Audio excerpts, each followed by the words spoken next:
Hi, and welcome to Bear Grylls Action Explained. We'll show you the science behind man vs. wild. In this short documentary, we'll explain different forces of friction, heat, gravity, magnetism, electrostatic, and mass and weight.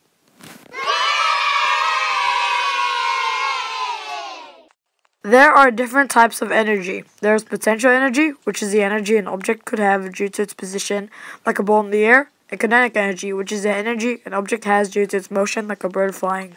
Here's a diagram of potential and kinetic energy at work. Gravity is the attraction of two objects. The closer they are and the more mass they have, the stronger the gravity. Gravity is measured in newtons, and to measure newtons, there's a formula called F equals ma, which means force equals the mass of an object times its acceleration. When Bear Grylls went free falling, he had a downwards force, which was gravity. Earth's gravity is 9.8 meters per second. Bear Grylls weighs about 81 kilograms. So if F equals ma, then he was falling at a force of 794 newtons. We can use this in the wild by creating a rock drop trap. If an animal walks on a tripwire, it could activate a pulley which would let go of a rock, and gravity would pull the rock down and hurt the animal. Friction is the force that prevents the movement of one object against another. If it is a rough surface, there should be more friction, and if it's a smooth surface, there's less friction to stop it. If you rub against your hands, you'll feel heat, and this is because of friction.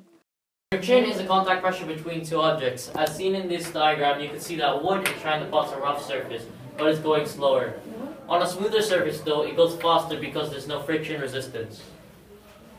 On a microscopic level, you can see that there are small grooves that interlock with each other when it's in a stationary state. But when it's trying to move, they brush against each other and therefore create a friction resistance. The human body contains and releases heat. Heat has three primary principles: conduction, radiation, and convection. Conduction is when heat travels through solid objects. Radiation is the sun's UV rays. And convection is heat obtained from the mass movement of fluids. Bear Grylls knows that the body releases about 350,000 joules per hour, or 83,000 calories. Bear Grylls uses his body temperature to melt ice by peeing on a scarf or cloth or anything that you have and wrapping it around your neck. Convection will take place and replace the hot air with cooler air. Oh, yeah. So how really does Bear Grylls use magnetism to his advantage? To know this, you need to know one thing only: the basics of magnetism. These are the north and south ends of a magnet, which are the magnetic poles, and the imaginary lines of flux that flow between these are magnetic fields. To make a compass like Bear Grylls, firstly, you have to create a hole like this, then pour some water in it. Place a leaf on it, and then with something made of metal like a paper clip, rub it against your hair to magnetize it. Put the paper clip on the leaf, and then it will point north. With magnetism, we can create a compass, which can help us find our way when we're lost.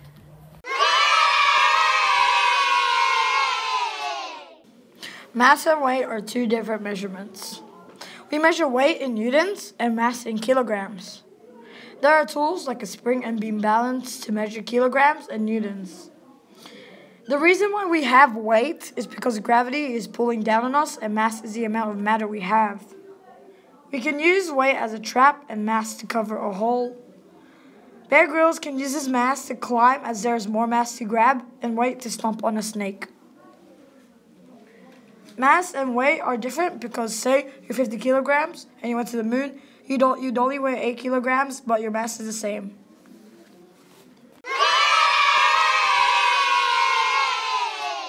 Electrostatic is the exchange of atoms from one object to the other. For example, when we rub an object with a lot of electrons against an object with less electrons, they stick together because the objects with electrons need to transfer their electrons. The electrostatic force is basically the exchange between negative and positive electrons between two materials, such as wool and rubber. Materials like wool tend to lose their electrons, while materials like rubber tend to gain electrons. In the wild, we can use this when making a compass, because when an iron gets an electric current through it, it becomes magnetized, and then it will point north. Thank you everyone for watching this documentary about Bear Grylls and how he performs his stunts and the forces being used in his TV series called Man vs. Wild.